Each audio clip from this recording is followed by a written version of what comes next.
Halo, Assalamualaikum warahmatullahi wabarakatuh. Waalaikumsalam warahmatullahi wabarakatuh. Sebentar, suaranya tidak ada di saya. Sebentar ya.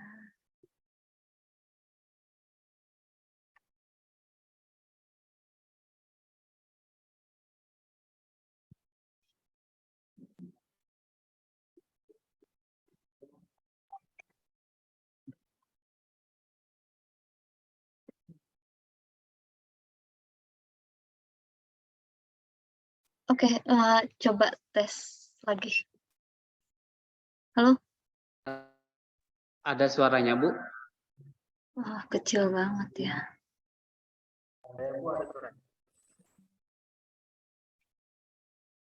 Yang Fikri ada suaranya, Bu? Ada, tapi kecil.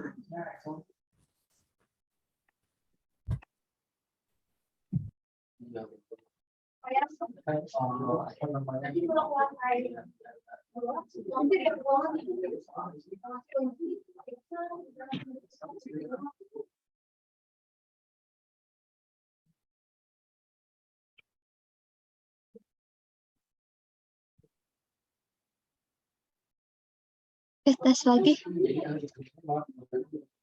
Wawan. Assalamualaikum, Ibu. Ada suaranya? Udah, oke. Yang Fikri, Bu, apa masih kecil suaranya? Oke, Bluetooth aja dulu sebentar.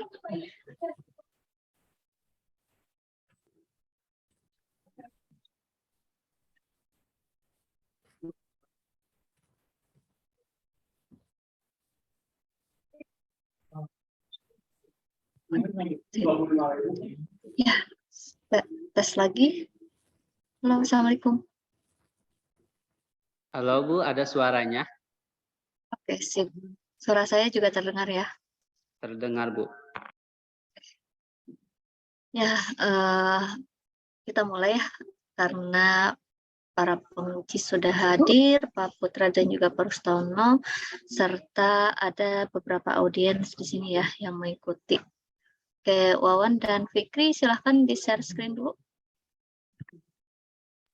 Kurniawan ya, Bu, share screen-nya. Boleh.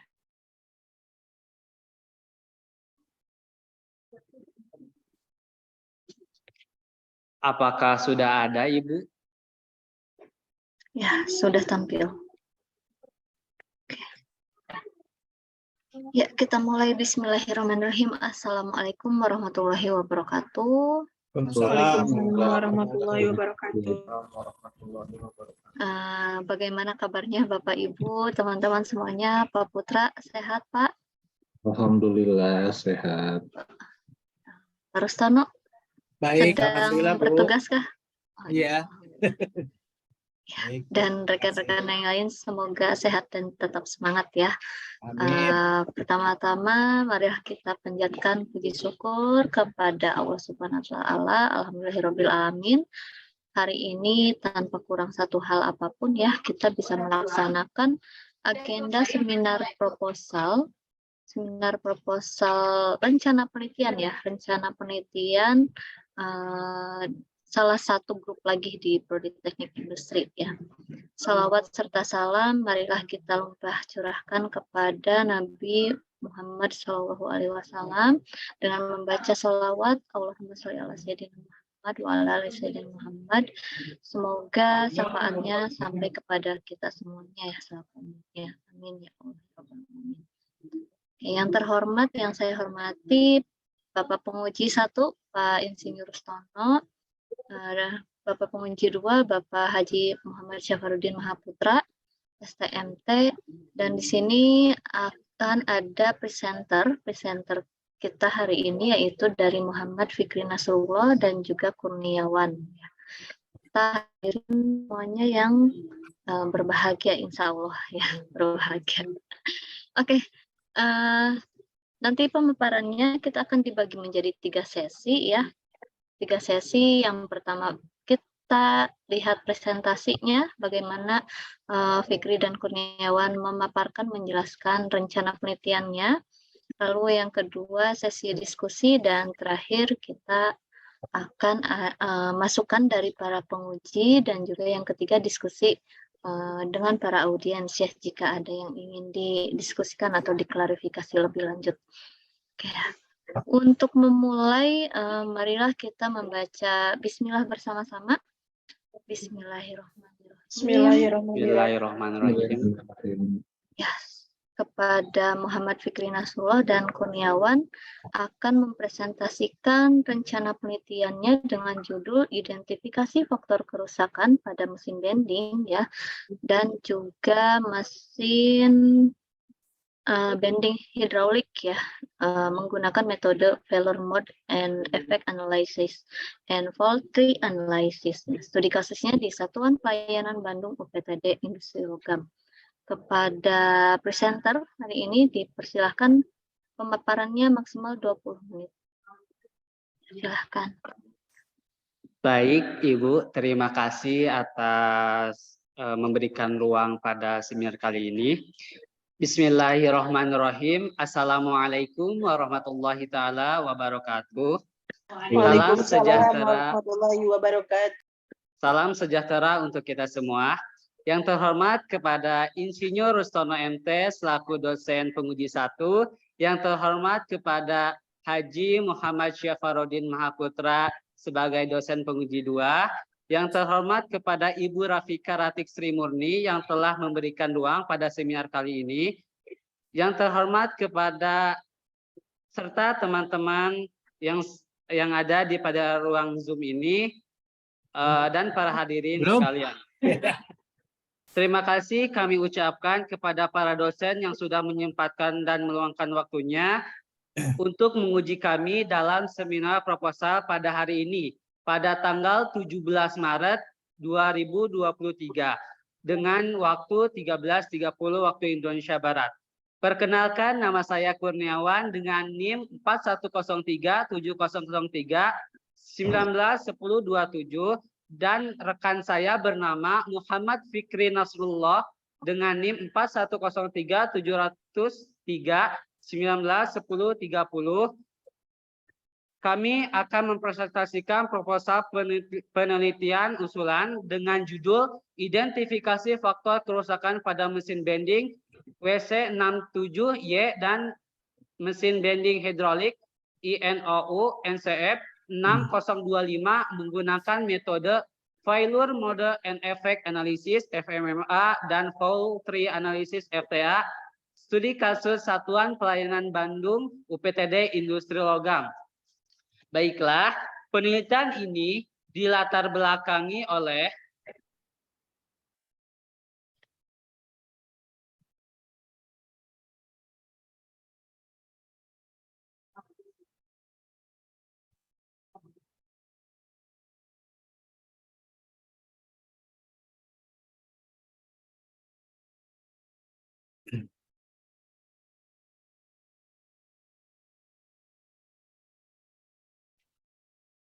persaingan industri yang semakin ketat menuntut setiap perusahaan terus memperbaiki operasional yang lebih optimal.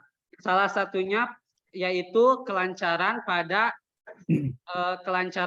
operasional, yaitu adalah kondisi mesin yang harus digunakan, maka diperlukan perencanaan perawatan mesin.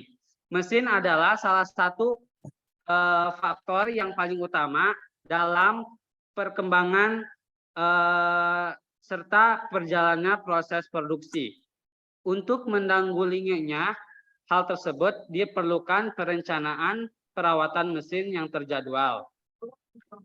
Mesin yang kita gunakan adalah mesin bending dengan tipe WC67Y dan mesin bending hidrolik dengan tipe INOU NCF 6025. Faktor yang paling upaya dalam penanganan faktor pada mesin bending ini yaitu besarnya tingkat erosi dan korosi pada mesin yang digunakan. Menurut Kurniawan, pada perawatan fasilitas industri yang merupakan sumber pendukung kontinuitas pada proses membutuhkan penanganan khusus Sehingga konsep manajemen perlu dilakukan upaya pengaturan aktivitas pada perancangan serta perencanaan perawatan mesin maintenance. Maka metode yang kita gunakan pada permasalahan mesin bending dengan tipe WC67Y dan mesin bending hidrolik dengan tipe INOU NCF 6025 yaitu menggunakan metode FMEA dan FTA. Sehingga dirumuskan permasalahan tersebut pada pemeliharaan perawatan mesin dengan tipe 1 dan 2, yaitu dengan judul identifikasi faktor kerusakan pada mesin bending WC67Y dan mesin bending hidrolik INOU NCF 602 menggunakan metode FMEA dan FTA. Selanjutnya,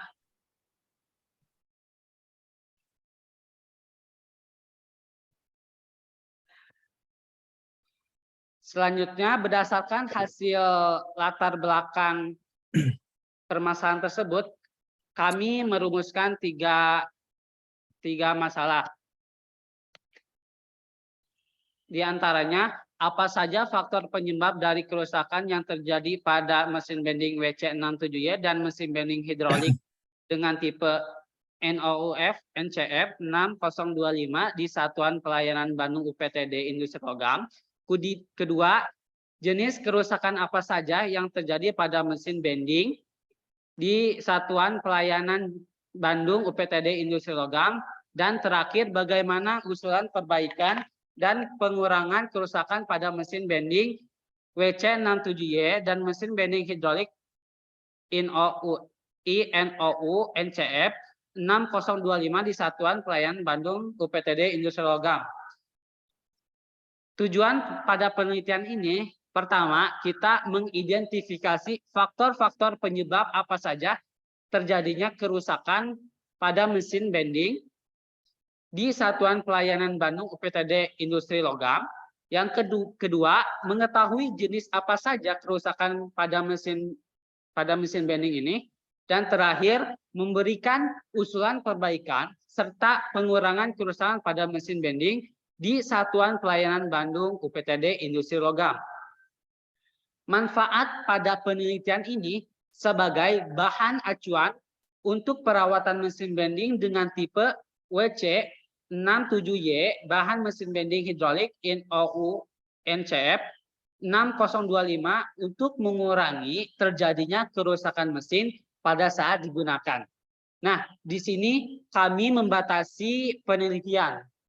Pertama, penelitian ini mesin yang digunakan yaitu mesin bending dengan tipe WC67Y, mesin bending hidrolik INOU NCF 6025. Yang kedua, metode yang kita gunakan adalah metode FMEA dan FTA. Yang ketiga, periode data yang kita gunakan adalah 2018 hingga 2019. Data-data yang kita perlukan dalam penelitian ini yang pertama, kerusakan mesin, komponen-komponen mesin, dan akibat atau sebab yang terjadi kerusakan pada mesin bending ini. Nah, di sini posisi penelitian kami dengan judul identifikasi kerusakan mesin bending. Perbedaan dari penelitian sebelumnya yaitu pertama, dari segi objek penelitiannya, kita menggunakan mesin bending dengan tipe mesin bending WC67Y dan mesin hidrolik dengan tipe INOU NCF 6025. Yang kedua, tempat penelitian kami di UPTD Industri Logam. Yang ketiga, data yang kita gunakan itu data 2018 hingga 2019. Baik, untuk landasan teori akan dipersilakan untuk Muhammad Fikri Nasrullah. Waktu dan tempat kami persilakan. Terima kasih kepada Saudara Kurniawan. Pengertian maintenance. Dalam bahasa Indonesia, istilah maintenance diterjemahkan sebagai perawatan atau pemeliharaan. Kata perawatan atau yang disebut pemeliharaan mulai populer sejak Perang Dunia Kedua. Di sini diartikan bahwa perawatan merujuk kepada perlunya perhatian yang lebih besar terhadap pemeliharaan aset yang kompleks. Menurut Manjini, tahun 2010, maintenance adalah kegiatan untuk memonitor dan memelihara fasilitas dengan merancang, mengatur, menangani, dan memeriksa pekerjaan. Dengan demikian berguna untuk menjamin fungsi dari unit selama waktu proses dan meminimalisir selang waktu yang berhenti yang diakibatkan adanya kerusakan mesin. Fungsi utama perawatan menurut Fajar Kurniawan tahun 2023 yaitu untuk mengendalikan kondisi dari peralatan dan mesin. Tujuan peralatan yang pertama, mengatasi segala permasalahan yang berkenaan dengan kontinuitas produksi. Yang kedua, memperpanjang umur pengoperasian peralatan dan fasilitas industri. Yang ketiga, meminimasi downtime, yaitu waktu mesin berhenti dikarenakan rusak. Yang keempat, meningkatkan efisiensi sumber daya produksi. Yang kelima, melakukan perencanaan terhadap perawatan preventif, sehingga akan memudahkan dalam proses pengontrolan aktivitas perawatan. Yang keenam, meredukasi biaya perbaikan dan biaya yang timbul dari terhentinya proses karena permasalahan keandalan mesin.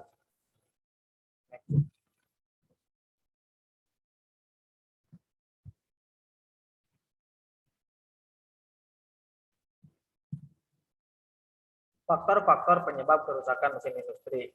Yang pertama, adanya human error atau kesalahan manusia. Nah, penyebab utama terjadinya kerusakan mesin oleh manusia atau operator yaitu kurangnya pengetahuan dalam pengoperasian alat atau mesin industri. Alasan utama kenapa pada setiap mesin selalu dilengkapi dengan buku panduan atau disebut juga manual book pengoperasian mesin. Yang kedua, mesin tidak rutin dibersihkan. Perawatan mesin yang baik, maka komponen kerja mesin akan tetap berfungsi dengan baik, sehingga kerusakan dapat dihindari. Efeknya, biaya operasional juga dapat dihemat. Yang keempat, usia mesin industri sudah tua.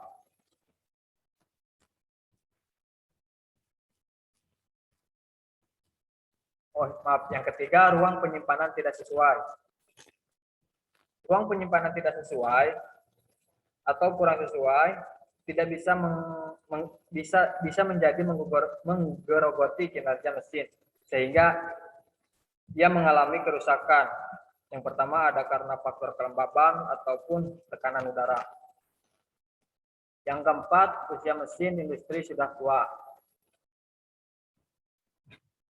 Kerusakan jenis ini biasanya sering terjadi karena umur mesin yang sudah terlalu tua dan sudah sering diganti atau diganti komponennya karena seringnya digunakan. Yang kelima, pergantian suku cadang yang kurang sesuai. Mesin mengalami kerusakan biasanya di beberapa bagian sehingga perlu dilakukannya pergantian suku cadang. Tapi kerap kali pergantian komponen dilakukan tidak sesuai dengan petunjuk dan rekomendasi dari pabriknya. Yang keenam, tidak rutin dilakukan alignment. Nah, faktor yang menjadi penyebab rusaknya mesin industri adalah tidak dilakukannya penyelarasan secara rutin. Bagi sebuah mesin, alignment penting untuk menyelaraskan kedua sumbu porosnya yang saling berputar pada satu sama lain. Terus pengertian mesin bending. Pengertian mesin bending menurut PT Global Machine Tools tahun 2023, mesin tekuk flat atau press brake bending adalah alat atau mesin pengepres untuk menekuk lembaran bahan logam dan yang paling sering lembaran plat. Mesin ini membentuk sudut yang telah ditentukan untuk menjepit benda kerja antara push dan jas yang cocok.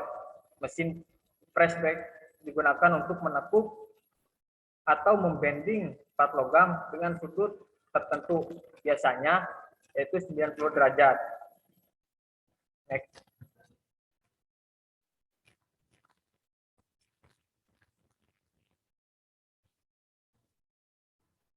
Pengertian metode FMEA atau Failure Mode and Effect Analysis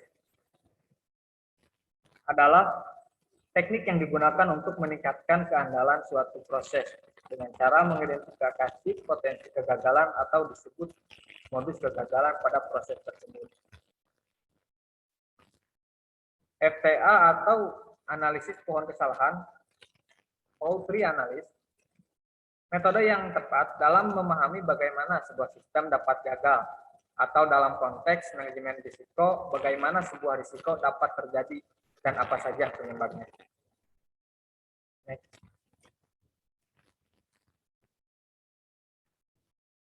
Bahan penelitian yaitu data historik kerusakan bending yang meliputi kerusakan part dan sebab akibat kerusakan part mesin bending.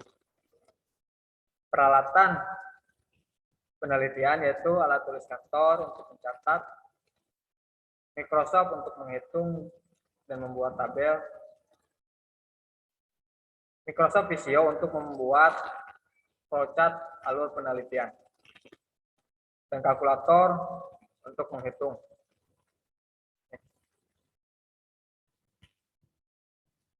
Lokasi penelitian kami yaitu di Satuan Pelayanan Bandung, Unit Pelaksanaan Daerah atau UPTD Industri Logam yang berlokasikan di Jalan Soekarno-Hatta, kilometer 12,5 Kota Bandung. Waktu penelitian dimulai dari bulan Februari minggu pertama hingga selesai sampai ke publikasi jurnal.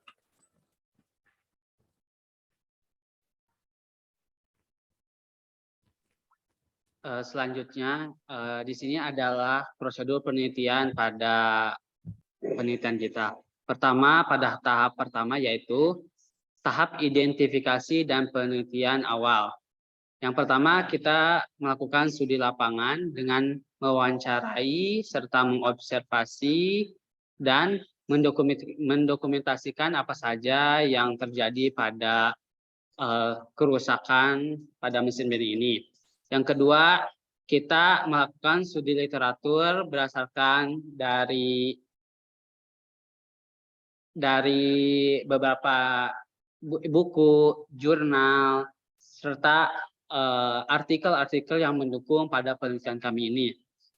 Ketiga, kita menentukan objek penelitian. Nah, penentuan objek ini yaitu mesin bending dengan tipe 1 dan tipe 2 tadi. Kemudian kita menentukan topik penelitian dari penentuan objek yang kita sudah teliti. Kemudian kita merumuskan masalah apa saja pada penelitian ini, tujuan dan ruang lingkupnya seperti apa. Tahap kedua yaitu tahap pengumpulan data. Tahap pengumpulan data ini kami akan mengumpulkan data-data historis kerusakan mesin bending dengan data periode yang kita gunakan 2018 hingga 2019 dan data-data komponen mesin bending. Selanjutnya, pada tahapan pengolahan data, di sini kami menggunakan dua metode yang kita gunakan, yaitu metode FMA dan yang kedua metode FTA. Berikut ini langkah-langkah untuk mencapai metode FMEA, yaitu meninjau dan menentukan proses yang memiliki potensi kegagalan. Yang kedua, mengidentifikasi modus kegagalan di dalam proses produksi pada proses mesin bending dengan tipe WC67Y dan mesin bending hidrolik in-on-U NCF 6025. Pada tahapan ini akan menghasilkan seperti ini, yaitu kita mengklarifikasikan komponen apa saja di mesin bending, potensi kegagalan seperti apa, potensi efek kegagalan seperti apa, dan penyebab potensi kegagalan seperti apa. Kemudian tahap yang ketiga yaitu mengidentifikasi dampak dari setiap modus kegagalan. Kita menggunakan diagram fishbone yang nanti penelitian yang digunakan yaitu ada man, mesin, metode, dan mother nature. Selanjutnya langkah selanjutnya itu membuat kriteria dampak keparahan, kriteria kemungkinan terjadi, dan kriteria kemungkinan kegagalan deteksi. Nah, di sini kami mengklarifikasikan dari kriteria dari severity-nya, occurrence-nya, dan detection. Ini sumbernya dari jurnal Yakin et al. Pada tahun 2020. Kemudian kita menentukan peringkat dari setiap modus kegagalan, baik itu dari S-nya, O-nya, sama D-nya. Berikut ini langkah untuk kita melakukan peringkat pada severity, occurrence, dan detection. Kemudian kita menghitung angka prioritas atau disingkat dengan RPN dengan rumus seperti ini. RPN, nah ini adalah rumus yang kita gunakan untuk menganalisis tingkat ketinggian dari angka prioritas. Selanjutnya, kita menghitung peringkat kekritisan ini di dalam kategori baik itu tinggi, sedang, dan rendah. Kemudian metode selanjutnya akan dijelaskan oleh Muhammad Fikri Nasrullah. Nah, berikut adalah proses alur pengerjaan metode FTA atau fault tree analysis. Yang pertama itu menentukan kerusakan dengan nilai RPN tertinggi. Nah, di sini kami mengambilnya yaitu dari hasil akhir metode FMEA. Kemudian disimpulkan penyebab-penyebab terjadinya suatu peristiwa risiko sehingga tidak ada lagi peristiwa yang menyebabkan risiko tersebut. Selanjutnya, membuat fault tree analysis atau pohon kesalahan menggunakan notasi event dan logis.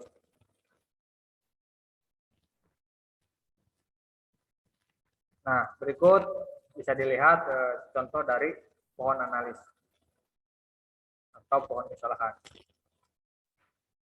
Setelah pengerjaan ini, lanjut pengevaluasian analisis pohon kesalahan dengan tidak membiarkan suatu penyebab terlewatkan.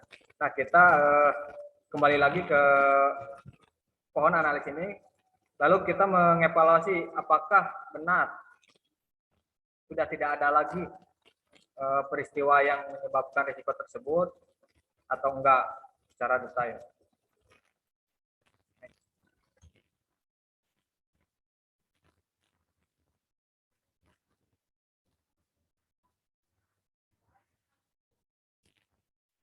Nah, untuk tahap keempat yaitu tahap analisis hasil dan pembahasan. Tahap ini berisi usulan perbaikan terhadap permasalahan berdasarkan dari hasil pengolahan data yang menggunakan metode FMEA dan FTA. Tahap kelima, tahap kesimpulan dan saran. Berdasarkan hasil dan pembahasan di atas, kami menarik kesimpulan dari perumusan masalah tentang maintenance dan memberikan saran untuk pemecahan permasalahan di Satuan Pelayanan Bandung UPTD Industri Logam.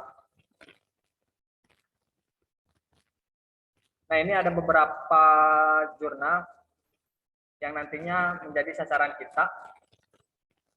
Yang pertama ada jurnal Metris dengan Sinta 5. Yang kedua ada Journal of Industrial Engineering and Operation Management, akreditasi Sinta 5. Selanjutnya jurnal Revakasi sama Sinta 5. Terus ada juga jurnal Teknologika. Terus ada juga jurnal DIP dengan akreditasi Sinta 4. Mungkin sekian yang bisa kami paparkan dalam presentasi usulan penelitian. Terima kasih. Saya kembalikan ke moderator.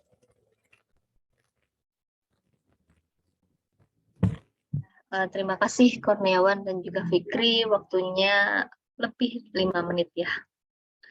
Waktunya lebih 5 menit. Nanti usahakan ketika presentasi latihan dulu, latihan maksimal berapa menit ketika saya memaparkan ya. Oke, selanjutnya kepada Bapak Pembimbing 1, Bapak Insinyur Rustono, kami memohon masukannya Pak, masukannya maupun klarifikasinya untuk kesempurnaan penelitian yang akan dilakukan oleh Kurniawan dan juga Fikri. Dipersilahkan Pak Rustono. Baik, terima kasih Bu Rafika. Bismillahirrahmanirrahim. Assalamualaikum warahmatullahi wabarakatuh. Waalaikumsalam warahmatullahi wabarakatuh. Saya mau meminta klarifikasi, ini penelitiannya sudah dilakukan atau belum? Belum, Pak. Oh, baru akan ya? Iya, Pak. Oke. Kalau belum, mungkin saya masih saran saja, mungkin untuk mengidentifikasi penyebab sama jenis kerusakan. Biasanya kalau si perusahaan melakukan pemeliharaan atau perawatan rutin atau preventive maintenance, mereka itu punya semacam kartu riwayat mesin. Ya. Nah, di sana histori kerusakan mesin, penyebabnya, komponen apa saja yang diganti ada di sana gitu. Nah, yang jadi permasalahan nanti kalau tidak punya kegiatan preventive maintenance secara rutin, itu akan jadi masalah bagi kalian untuk mencari penyebabnya, jenis kerusakannya apa saja. Mereka tidak punya data seperti itu. Nah, kalau tidak punya data seperti itu, mau tidak mau kalian harus standby di sana atau misalkan periode tertentu untuk mengamati kedua mesin tersebut. Nah, kemudian juga menjadi orang, bukan saya saja, mungkin para pembaca nantinya, ini kenapa milih kedua mesin ini? Apakah mesin ini harganya mahal? Apakah alasan lain gitu menyebabkan sehingga terpilihnya mesin ini aja, tidak mesin yang lain gitu. Itu saja mungkin dari saya untuk sementara, Bu Rafika. Terima kasih. Assalamualaikum warahmatullahi wabarakatuh. Waalaikumsalam warahmatullahi wabarakatuh. Terima kasih Pak Rustono. Silahkan mungkin dari Kurniawan dan juga Fikri ada yang ingin ditanggapi kepada Pak Rustono. Dijelaskan lagi saja. Bapak, untuk Satuan Pelayanan Bandung UPTD Insologam ini Pak, kita kemarin untuk studi lapangannya, kita sudah ada data-data seperti data perawatan preventif, perawatan breakdown-nya, sama perawatan prediktif yang sudah kita. Jadi UPTD itu sudah melakukan perawatan dengan baik sehingga perlu dilakukannya perawatan yang lebih intensif lagi, Pak. Seperti itu, Pak. Baik. Jadi untuk data kalian tidak akan dapat masalah kalau sudah ada seperti histori mesinnya ya gitu. Ya, Pak. Oke. Mungkin yang untuk kenapa milih mesin ini, selain tadi ada sering rusak di erosi dan korosi, faktor apa lagi yang memotivasi kalian meneliti hanya 2 mesin ini, tidak mesin yang lain gitu? Mohon maaf sebelumnya Pak, izin menambahkan dari Kurniawan dan menjawab pertanyaan yang kedua. Kenapa kami memilih objek penelitian tersebut hanya ke 2 mesin tersebut? Karena kita sudah ngobrol dengan staf di sana.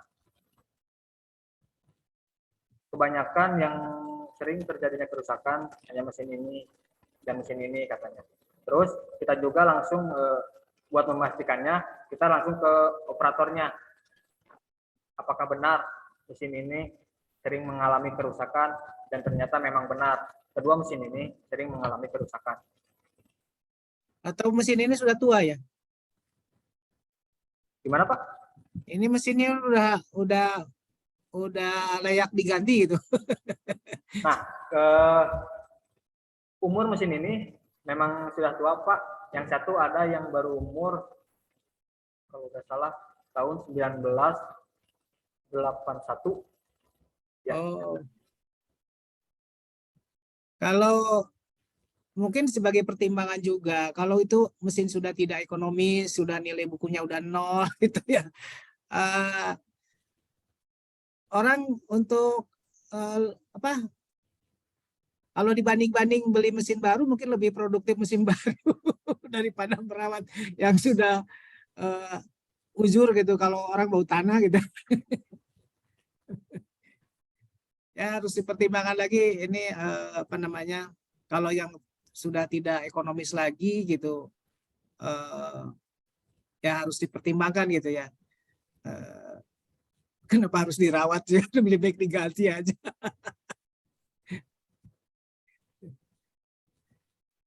Baik Pak, terima kasih untuk sarannya. Itu aja mungkin dari saya, Bu Rafika. Ya, baik. Terima kasih Pak Rustono. Jadi ketahuan kan penyebabnya ternyata bisa jadi bukan karena mesinnya tidak dirawat ya Pak ya. Betul. Tapi pas ditanya, oh iya ini mungkin ya perlu regenerasi kalau istilahnya ya, regenerasi mesin gitu. Apakah, saya jadi nanya, nanti dulu ya. Oke, selanjutnya kepada, terima kasih Pak Rustono atas masukannya. Baik, Bu. Sangat membantu ya dalam, mohon dipertimbangkan ya, Kurniawan dan Fikri. Baik, Bu. Selanjutnya, mohon masukannya kepada Bapak Penguji 2, Bapak Muhammad Syafarudin Mahaputra. Dipersilahkan Pak Putra. Baik, terima kasih Bu Rafika ya yang telah memberikan waktunya ya. Ya memang tadi saya lihat ya, dan saya cermati dari penyampaian Kurniawan dan Muhammad Fikri ya, berkaitan dengan dua mesin ini ya. Iya, proposal. Mesin ini jadi kalau dilihat dari segi umur mesinnya mungkin sudah harus diganti kemungkinan ya. Jadi makanya tadi pertanyaan dari Pak Rustono udah jelas ya. Kita harus melihat analisis perbaikan dan analisis pergantiannya itu sendiri ya.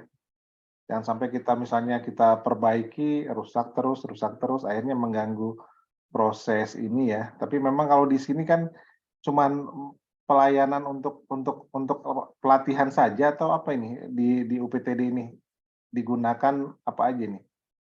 Kurniawan sama Fikri ini alatnya sebetulnya untuk produksi massal atau untuk produksi cuman untuk pelatihan saja untuk siswa-siswa atau mahasiswa gitu. Kegiatan-kegiatan di UPTD ini mesin ini digunakan untuk kegiatan apa saja ya? Ya izin menjawab Pak. Jadi UPTD ini Pak bergerak di bidang pelayanan gitu Pak. Jadi di sana tuh ada lingkungan industri. Jadi setiap industri-industri kecil, ketika ada proses pengerjaan yang memang di perusahaan tersebut tidak ada alatnya, kayak mesin bending untuk menekuk, nah mereka datangnya ke UPTD Industrial Camp untuk pelayanan jasa Pak. Berarti ini udah UPTD ini sudah dalam bentuk ini ya, dalam bentuk apanya? Jadi kalau punya pemerintah itu dalam bentuk dia bisa menghasilkan menghasilkan dana atau uang ya. Apa sih namanya, lupa saya. PNBP. PNBP ya. Jadi kalau begitu kan itu kan udah jelas ya hasilnya ya.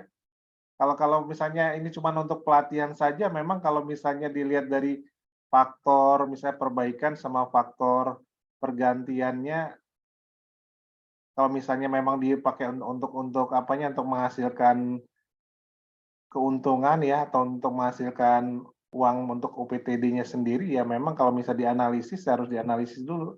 Ini lebih layaknya dirawat atau lebih baiknya kita mengajukan pergantian mesin itu sendiri. Kalau memang udah nggak layak lagi karena udah tadi umurnya udah tahun 1981 ya, berarti kan sudah lama sekali ya. Sedangkan umur mesinnya itu kalau tadi dibilang mungkin udah zero nilainya ya, karena harus sudah mulai ada pergantian ya. Sampai dinanya sampai segitu nggak sih Kurniawan sama Fikri ke pihak manajemennya? Kalau memang nggak ada pergantian, mungkin karena memang di situ memang nggak ada anggarannya ya, berarti harus ada ini aja ya, cuman ada perbaikan saja. Tapi yang kira-kira yang bisa menjadi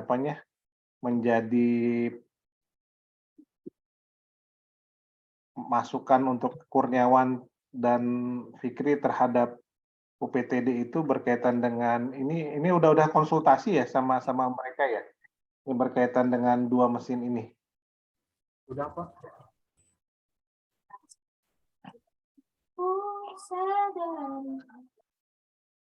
Data untuk yang tadi dibilang sama Pak ini kan berkaitan dengan apanya? Yang berkaitan dengan kerusakan mesin itu. Kerusakan mesinnya itu berarti dari tahun 1981 sampai sekarang ya, itu data-datanya ada? Atau kamu cuma ngambil dari tahun 2018 sampai 2019 saja yang kamu ambil itu datanya? Jadi Pak, kami cuma mengambil dari data tahun 2018 sampai 2019, jadi cuma 1 tahun Pak. Ngapa nggak yang ngambil yang terbaru, misalnya dari 2000, data yang terbaru kan yang ini kan 2021 2022 ya? Nah kan Pak, tahun 2018 itu kita dalam kondisi normal. Nah sedangkan di tahun 2019 sampai tahun 2022 itu baru meranjak ke normal karena COVID. Jadi sering terjadinya tidak melakukan pekerjaan Pak di UPTD-nya. Jadi kan tahun sekarang itu baru memulai lagi dengan kondisi yang normal lagi Pak. Jadi kita ngambil datanya saat pelayanan yang normal. Jadi tahun 2018 sampai 2019 cuma 1 tahun Pak. 18 sampai 18 awal 18 apa ini? 18 awal sampai 19 awal. Dari tahun berapa nih? 2 tahun apa 1 tahun? Dari 2018 sampai hingga 2019. 19 akhir. Iya, Pak. Berarti 2 tahun dong, bukan 1 tahun.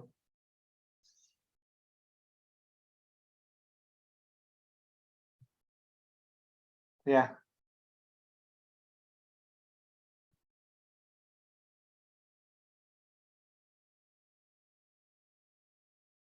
Ya Pak.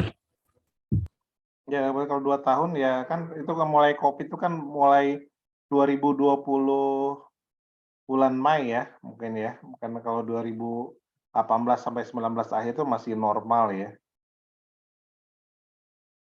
Ya kalau misalnya ini udah merupakan ini kalian ya yang memang udah konsen kalian di bidang identifikasi faktor kerusakan ya. Berarti memang data-datanya harus kalian harus kalian punyai ya. Apalagi ini kan untuk jurnal untuk jurnal ini waktunya terbatas ya. Kan kalian ini sampai bulan Mei ya. Mei itu ya udah publis ya semuanya ya. Berarti kan kalian tuh paling lambat tuh di awal April tuh harus udah di-upload ya. Berarti memang butuh waktu yang nggak lama ya. Kalau dibilang dalam hitungan minggu saja ini. Ya 2 sampai 3 minggu saja ya, harus kalian udah upload ya. Kalau memang udah konsen di bidang ini ya, identifikasi faktor kerusakan mesin ini, ya mangga saja ya, mungkin tinggal kalian kuasai ya materi-materi yang akan digunakan dalam proses pembuatan ini ya. Baik, Pak. Data-datanya tadi ya, yang data histori kerusakan mesinnya, perbaikannya itu harus sudah kalian punya ya.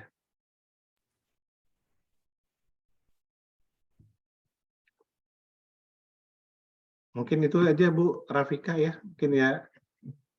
Kalau mereka udah mempunyai datanya, kita monggo saja kita ikuti saja. Oke, Terima kasih. baik, terima kasih. Ya, terima kasih kembali Pak Putra atas masukannya ya dan klarifikasinya. Oke, bagaimana Wawan dan Fikri? Ada yang ingin ditanyakan kepada atas sarannya ya, atas masukan dari para penguji?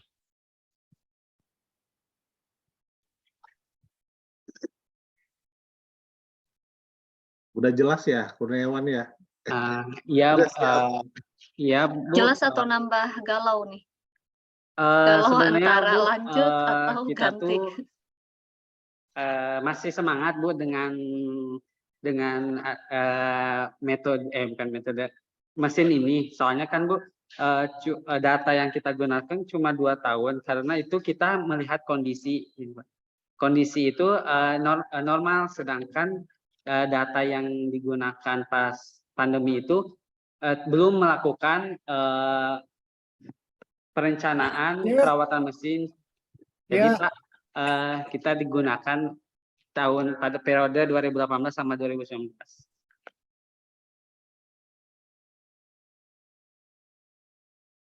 Oke, bukan. Tadi kan ada sarannya antara lanjut ini ataukah ada analisis apakah sebaiknya tidak melakukan pengajuan mesin baru gitu ya. Berarti kan ada analisis ya, perbandingan antara kita melakukan preventive maintenance-nya ya, atau apakah dengan pergantian mesin baru. Nah, itu apakah kalian tetap yakin dengan penelitian ini ataukah ada keraguan setelah ada masukan? Kalau secara logis itu agak keraguan. Cuman mau lebih dimatangkan lagi, lebih yakinkan lagi, tetap yang ini Bu. Ya, berarti materinya ya, teorinya dan juga bermanfaatannya nanti ditinjau ulang. Itu. Baik Bu. Ya, selanjutnya dari para audiens yang sudah hadir, ada yang ingin ditanyakan atau diklarifikasi kepada presenter kita? Sesi kedua. Bu Rafika, Ya, harus sama. kalau masih bersikuku dengan mengenai maintenance ini, mungkin kalau untuk sebagai masukan ke perusahaan, sebaiknya ditambahin analisis ekonominya ya. Analisis ekonominya, apakah ini mesinnya masih layak diteruskan atau diganti. Itu kalau masih tetap seperti ini. Tapi kalau saran saya, lebih baik analisis ekonomisnya saja langsung. Ini pembimbingnya ada Bu Rafika nih, ekonomi teknik. Iya, lebih baik begitu ekonomi teknik ada pergantian atau memang Iya, itu kan mesinnya ini keputusannya nanti diganti atau tidak gitu, layak tidak gitu kan. Ya terserah kalian itu. iya. Iya, betul.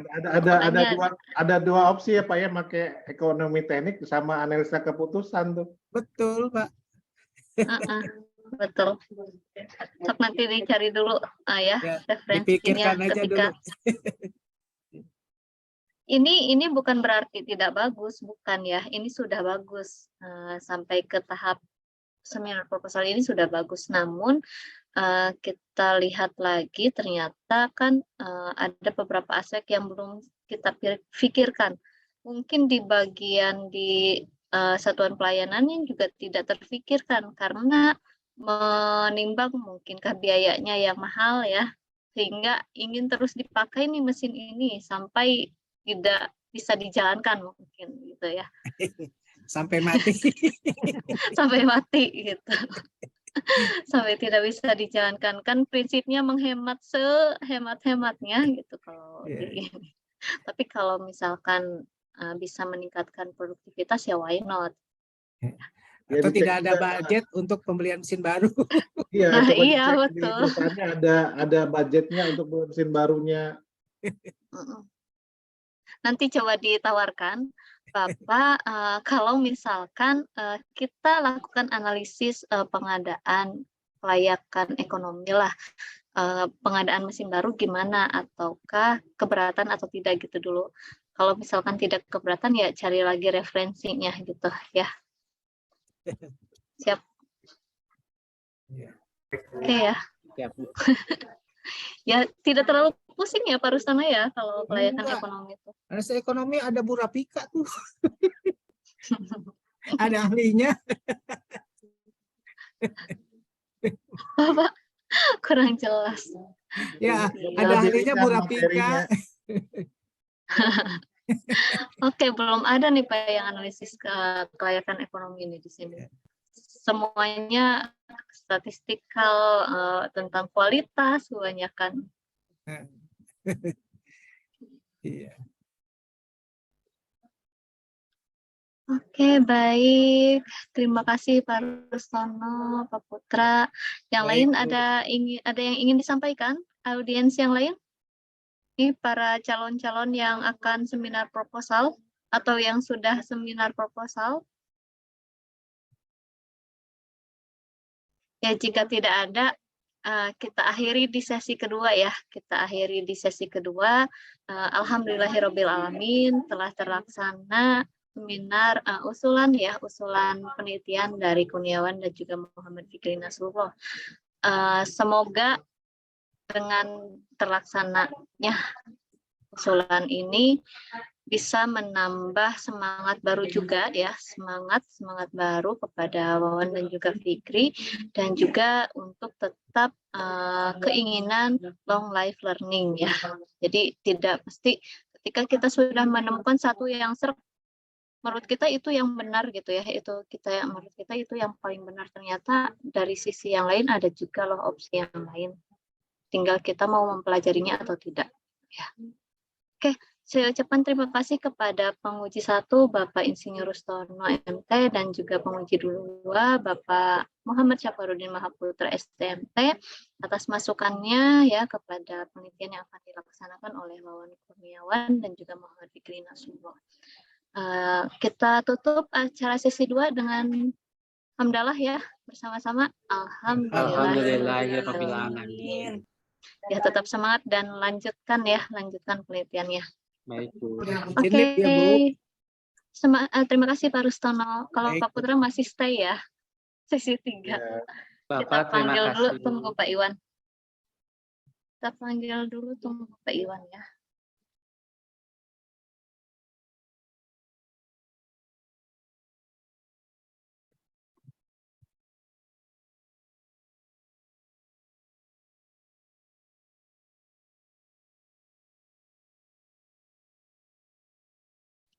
Terima kasih kepada Ibu Rafika Latik Srimuni serta Bapak Syafarudin Mahaputra dan Pak Rustono yang telah menguji kami. Izin live Ibu, Bapak. Assalamualaikum warahmatullahi taala wabarakatuh. Kirain mau ikut lagi Wawan sama Fikri. Satu sesi lagi nih. Satu sesi lagi.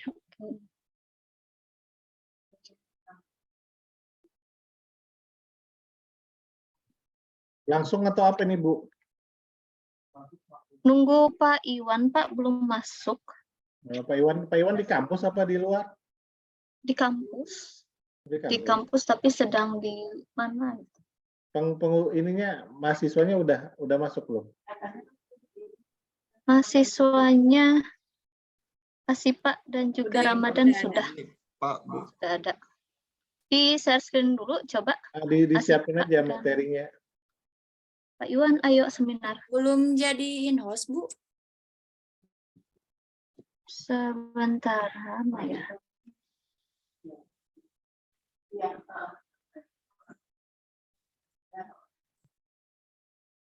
Sudah. Kasih Pak Ramadan belum ya? Oke, sudah.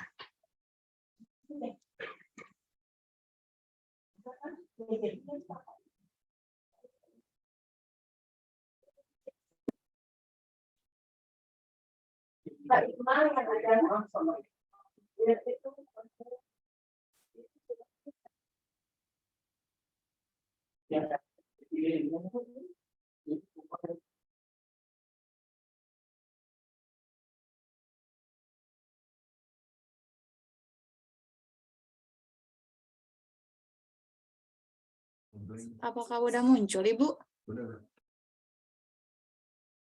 Ya, sudah ada.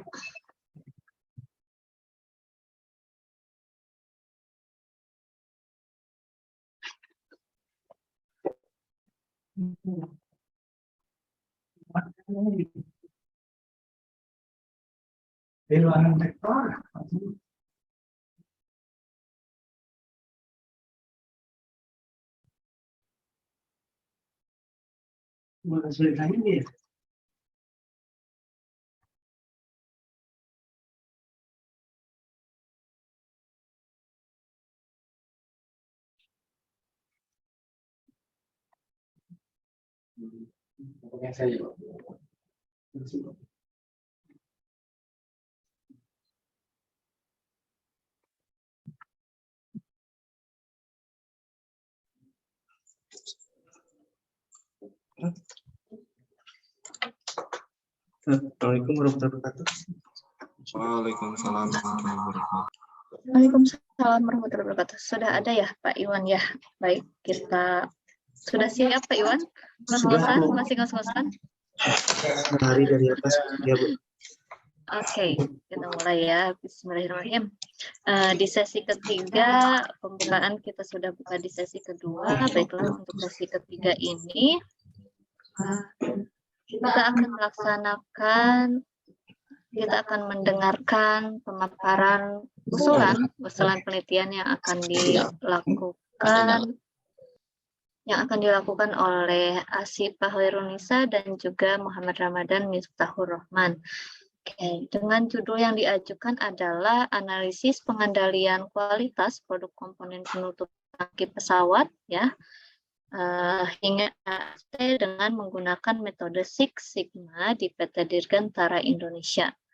Baiklah, untuk sesi ini akan diuji oleh dua dosen penguji. Yang pertama adalah Bapak Haji Muhammad Syafarudin Maputra dan juga Bapak Insinyur Iwan Satrio Nugroho MM.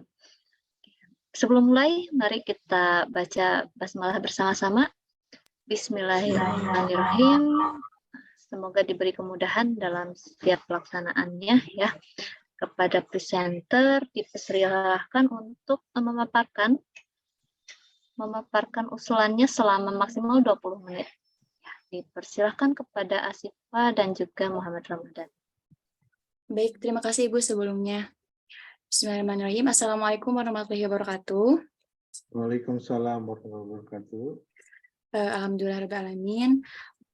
Kita dapat melaksanakan seminar proposal pada hari ini. Sebelumnya saya ucapkan terima kasih kepada Ibu Rafika yang menjadi operator pada kesempatan kali ini. Kemudian saya juga ucapkan terima kasih kepada Bapak Haji Syafarudin Mahaputra STMT dan juga Bapak Insinyur Iwan Satrio Nugroho MM selaku dosen penguji 1 dan juga dosen penguji 2 pada acara seminar proposal kali ini. Izinkan memperkenalkan diri, saya Asyifa Khairunisa dengan nomor NIM 410-370-031-91026 dan juga rekan saya M. Ramadan Miftahur Rahman dengan nomor NIM 410-370-031-91029. Dengan maksud di sini akan mempresentasikan usulan proposal atau penelitian dengan judul analisis pengendalian kualitas produk komponen penutup tangki pesawat Hing AFT dengan menggunakan metode Six Sigma di PT Dirgantara Indonesia.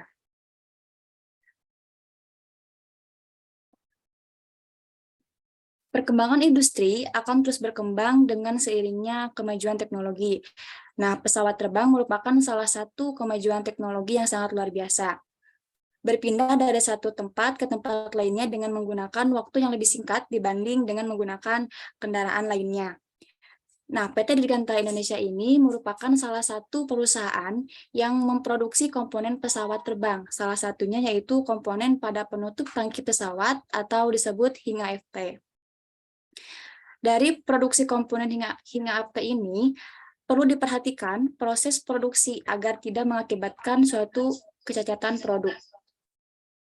Nah, soalnya ketika kita dilihat dari observasi, adanya cacat produk dalam Hing AFT ini mengakibatkan keamanan dan keselamatan bagi pengguna pesawat, sehingga perlu adanya pengendalian kualitas atau pengendalian suatu produk yang dibuat oleh perusahaan PT DI ini agar komponen Hing AFT menjadi produk yang berkualitas baik dan memenuhi standar atau spesifikasi dari perusahaan. Salah satunya dengan metode Six Sigma, yaitu analisis dengan menggunakan siklus DMAIC untuk meminimalisir suatu angka kecacatan suatu produk. Adapun di sini rumusan masalah, yang pertama, apa saja penyebab terjadinya cacat produk Hing AFT, yang kedua, bagaimana tingkat kerusakan produk Hing AFT, yang ketiga, bagaimana siklus DMAIC untuk produk Hing AFT. Adapun batasan masalah dalam penelitian kali ini, metode yang digunakan hanya menggunakan metode Six Sigma dengan siklus DMAIC dan proses analisisnya menggunakan diagram Pareto, Fishbone, dan juga FMEA. Kemudian penelitian ini juga hanya digunakan pada produksi komponen produk penutup tangki atau sering disebut Hing AFT. Dengan tujuan penelitian, yang pertama mengetahui apa saja yang menjadi penyebab terjadinya cacat produk Hing AFT, yang kedua mengetahui tingkat kerusakan pada produk Hing AFT, dan yang ketiga menganalisis siklus DMAIC untuk produk Hing AFT. Di sini juga ada manfaat penelitian. Yang pertama untuk menganalisis siklus DMAIC pada produk Hing AFT. Yang kedua menjadikan bahan evaluasi untuk meningkatkan kualitas produk yang dihasilkan. Yang ketiga meminimalisir angka kecacatan produk Hing AFT. Dapat dilihat juga di sini ada beberapa referensi jurnal yang saya jadikan panduan untuk penelitian ini dengan metode yang sama dan juga analisis yang sama, yaitu metode Six Sigma dan analisis siklus DMAIC. Selanjutnya ada beberapa teori-teori yang mendukung penelitian ini mengenai tentang produk menurut Kotler dan Armstrong pada tahun 2017 mendefinisikan bahwa sebagai apapun yang dapat ditawarkan ke pasar untuk mendapatkan perhatian, akuisisi, penggunaan atau konsumsi yang mungkin memuaskan keinginan atau kebutuhan. Sedangkan menurut Pandi Ciptono mendefinisikan bahwa produk adalah sebagai pemahaman subjektif produsen atas sesuatu yang bisa ditawarkan sebagai usaha untuk mencapai tujuan organisasi melalui pemenuhan kebutuhan dan keinginan konsumen. Adapun di sini klasifikasi produk, yang pertama produk berdasarkan ketahanannya, yang kedua produk konsumen, yang ketiga produk industri.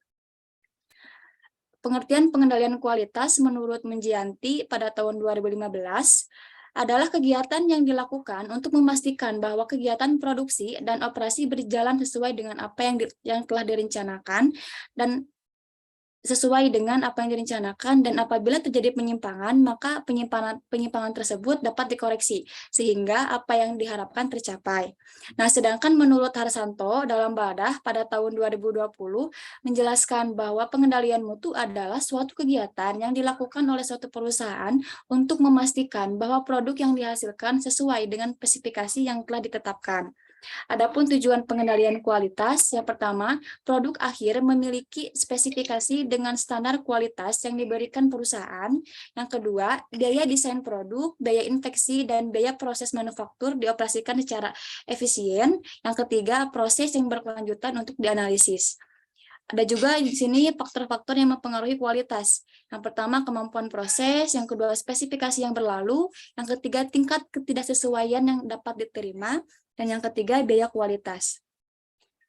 Pengertian produk cacat menurut Bustami dan Nur Laila pada tahun 2007 merupakan produk yang dihasilkan dalam proses produksi, di mana produk yang dihasilkan tidak sesuai dengan standar mutu yang ditetapkan, tetapi masih bisa diperbaiki dengan mengeluarkan biaya tertentu. Dapat dilihat pada tampilan di sini, ini merupakan hingga FT adalah salah satu komponen dalam pesawat terbang, yaitu pada komponen penutup nangkip pesawat. Dapat dilihat ini gambarannya seperti ini. Metode Six Sigma merupakan suatu metode pengendalian dan peningkatan kualitas yang ternyata telah diterapkan oleh Motorola sejak tahun 1986.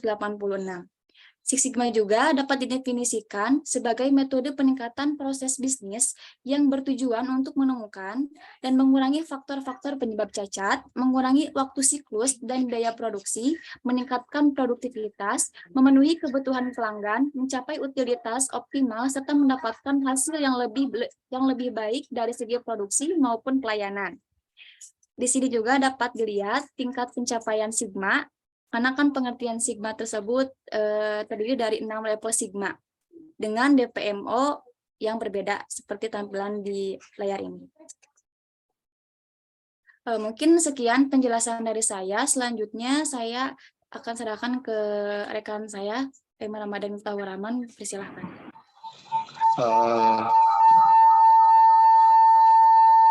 Baik, terima kasih kepada rekan saya yang berada di studio 1. Selanjutnya ada metodologi penelitian. Maaf.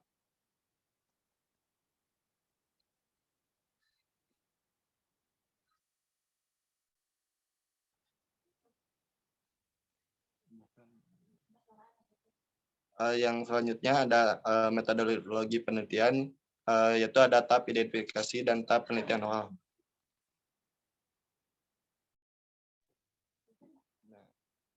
Selanjutnya ada metodologi penelitian. Untuk bahan penelitian, yaitu bahan yang digunakan untuk penelitian komponen penutup tangki pesawat, yaitu hing AFT, dan juga jumlah produksi, data cacat produksi, jenis cacat produk, dan proses produksi.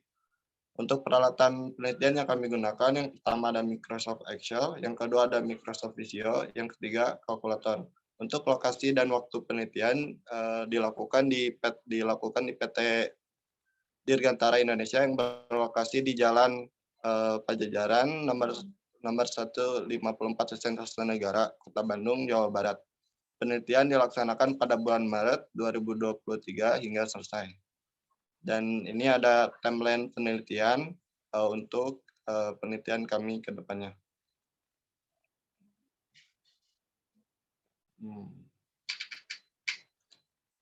Untuk prosedur penelitian, yang pertama ada tahap identifikasi dan penelitian tahap awal, yang kedua ada tahap pengumpulan data, yang ketiga ada tahap pengolahan data, yang keempat ada tahap analisis dan pembahasan, yang kelima ada tahap pengambilan kesimpulan dan saran. Yang di sebelah ada flowchart dari prosedur penelitian yang kami akan laksanakan.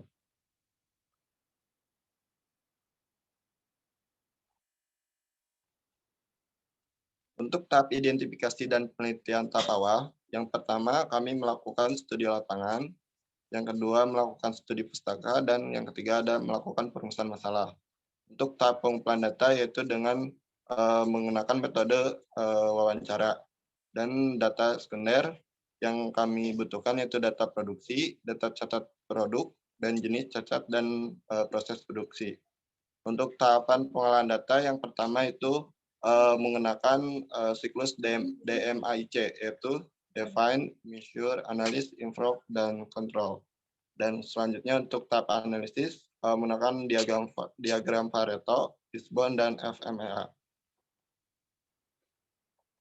Untuk tahapan analisis dan pembahasan, untuk define atau mendefinisikan yaitu dengan membuat diagram SIVOC atau sifat, yaitu berupa supplier, input, proses, output, dan customer. Untuk yang kedua, measure atau ukuran. Yang pertama itu menentukan karakteristik kualitas atau CTQ. Dan yang kedua, menentukan indikator atau ukuran yang umum digunakan. Itu dengan melakukan perhitungan cacat per peluang atau DVO, cacat per 1 juta peluang atau DVMO, cacat per unit atau DVU, hasil akhir, dan menentukan tingkat sigmanya. Yang ketiga ada menentukan analisis VTP, yaitu dengan menghitung persentase kerusakan, menghitung garis besar, menghitung batas kendali atas, menghitung batas kendali bawah. Yang ketiga ada analisis ini yaitu digunakan untuk meningkatkan kualitas, maka perlunya ada analisa dengan menggunakan diagram Pareto, yaitu merupakan suatu alat dari tertentu yang digunakan untuk pengendalian mutu grafik batang yang menunjukkan masalah berdasarkan urutan banyaknya jumlah kejadian. Analisis Fishbone atau diagram sebab akibat merupakan pendekatan terstruktur yang memungkinkan dilakukan suatu analisis lebih terperinci dalam menemukan penyebab-penyebab suatu masalah. Yang selanjutnya ada analisis FMEA, merupakan sebuah teknik rekayasa yang digunakan untuk menetapkan, mengidentifikasi, dan untuk menghilangkan kegagalan yang diketahui permasalahan dan error dan sejenisnya. Untuk improve atau memperbaiki yaitu upaya untuk mengeliminasi berbagai penyebab cacat produk atau kegagalan proses. Untuk kontrol yaitu pengawasan dan monitoring terhadap rencana perbaikan. Yang terakhir ada tahap kesimpulan dan saran. Pada tahap ini ditarik kesimpulan untuk menjawab dari rumusan masalah dan memberikan usulan atau saran dalam penelitian yang akan dilakukan. Selanjutnya. Mungkin cukup sekian yang saya sampaikan. Saya kembalikan, ini ada gambaran tahapan analisis dari diagram Pareto, Fishbone, dan FMEA. Mungkin cukup sekian yang saya sampaikan. Saya kembalikan ke rekan saya yang berada di studio 1. Baik, terima kasih sebelumnya kepada rekan saya. Mungkin sekian presentasi dari kami. Mungkin ada tambahan dari Bapak Putra sama Pak Iwan.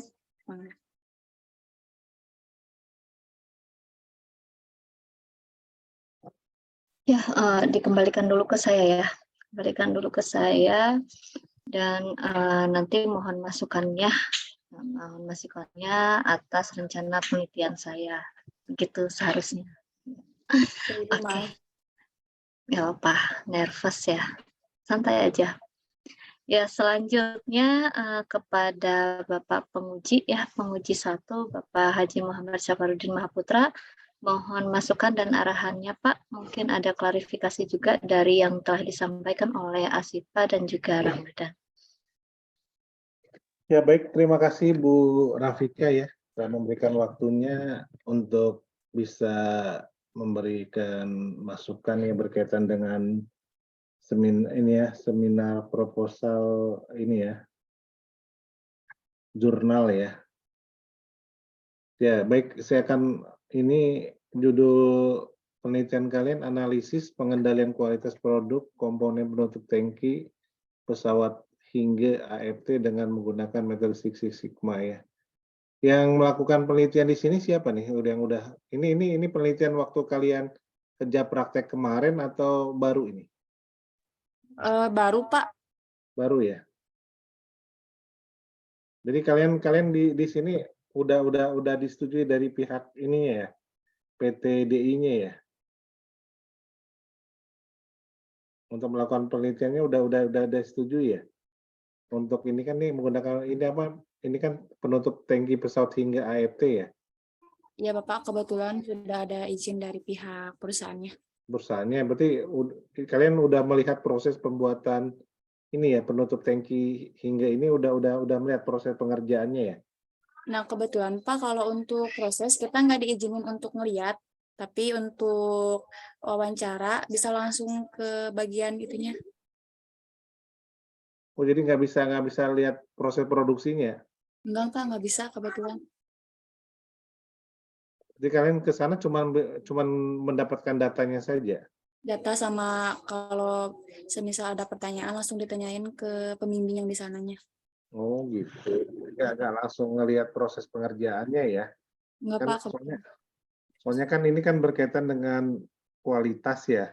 Proses quality controlnya di sana gimana ya prosesnya yang kalian tahu? Kalian udah ke sana udah berapa kali ke PTDI-nya? belum Pak, kebetulan waktu kemarin tuh mau minta ke sana. Ibu pembimbingnya belum ada luang waktu, jadi belum pernah ke sana, cuman dikasih arahan via online gitu. Oh, jadi sekarang baru via online ya? Ya, via online aja. Tapi yang materi ini ya yang yang mau kalian teliti ini sudah di ACC dari pihak DI-nya berkaitan ini ya, analisis pengendalian kualitasnya. Kebetulan untuk komponennya juga diarahin ke Hinge AFT, sama metodenya juga disaranin buat pakai metode Six Sigma. Dari PTDI-nya ya, dari pembimbing lapangannya ya. Ya, begitu Pak. Ya kalau menurut saya ya tapi tipenya tadi yang gambarnya tadi kalian tuh baru dapat gambar itu baru gambar ininya ya, gambar apanya kalau bisa cuman gambar Aja ini. kalian dapat gambarnya dari mana ini? Ini dari kebetulan dikasih PPT komponen PPT-nya. dari Oh, jadi awalnya. gambar sebenarnya belum tahu ya? Belum tahu Pak. Belum berkelanjutan. Ini ukurannya belum tahu juga ya, ukurannya berapanya belum tahu ya. Berarti masih baru sekilas informasinya saja ya. Ya, kebetulan baru sekilas informasi. Ya sih kalau bagi saya sih nggak ada masalah ya berkaitan dengan ini ya. Cuman nanti kalian data-datanya kalian harus dapat ya. Jadi jangan sampai kalian penelitian nanti udah ACC, tentunya nanti data-data kalian nggak dapat nih, data-data quality controlnya. Kalau di sana kan ISO-nya udah baik ya, ISO bagian quality kontrolnya udah bagus di sana. Cuman makanya data-data yang kalian nanti akan kalian olah itu bisa yang mudah-mudahan bisa kalian dapatkan ya. Tapi kalau si ibunya welcome ya, ibu yang untuk ini penguji kalian ya? Alhamdulillah. Pak, jadi via online masih fast respon gitu, tapi untuk langsung ke PT-nya belum bisa. Oh. Harus dijadwalin. Dijanji sama dia kira-kira kapan kan ke waktu kalian penelitian kalian ini kan nggak lama ya. Maksudnya minimal kalian bisa tahu bisa melihat ya proses proses quality control di sana itu bagaimana ya, proses pengerjaannya bagaimana, quality controlnya bagaimana. Setengah-setengahnya kalian bisa dapat ilmunya di situ ya. Kalau cuma ngolah data saja, nanti kalian ya cuma ngolah data perhitungan saja ya. Jadi cuma mengolah tapi tidak tahu mekanisme quality control di perusahaan itu sendiri ya. Iya, Pak. Tapi kalau ininya si Hasifah sama Herunisa sudah untuk metode Six Sigma sudah ini ya, sudah menguasai ya. Insya Allah sih Pak untuk siklus DMA-IC-nya sama perhitungannya. Perhitungannya ya. Ya ini kan kalau udah dibilang sih ini hampir semua quality control yang di Uninus banyak menggunakan Six Sigma ya.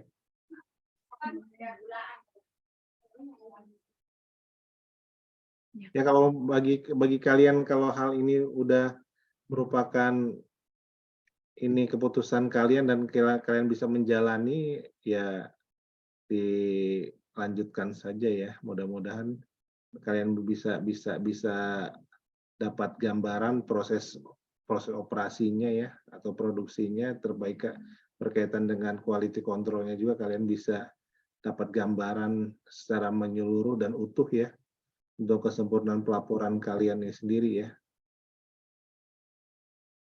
Mungkin itu aja mungkin dari saya Bu Rafika. Ya. Baik, terima kasih Pak Putra atas masukannya ya.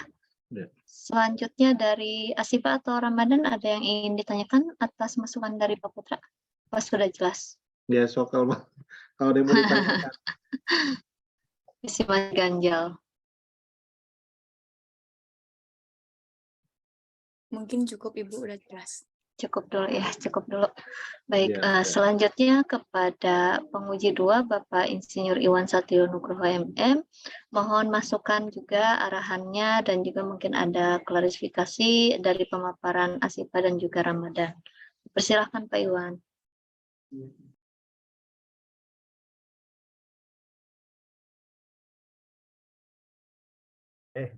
Maaf.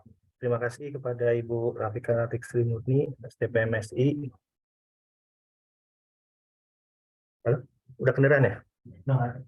Atas kesempatan dan waktunya. Saya ingin bertanya, sebenarnya latar belakangnya apa ya mau mengangkat ini?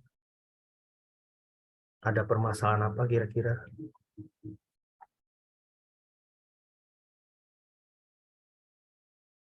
Di desain hinge RFT-nya ataukah di waktu desain perancangannya, kemudian apakah waktu diproduksinya, apakah betul-betul ketika inspeksi pasca produksi menemukan banyak cacatan, atau pada saat assemblingnya ada permasalahan mengenai yang berkaitan kualitas, itu kira-kira yang mana ya? Izin menjawab, Bapak. Kebetulan kita udah ada sedikit informasi data kecacatan dari produk hingga AFT tersebut.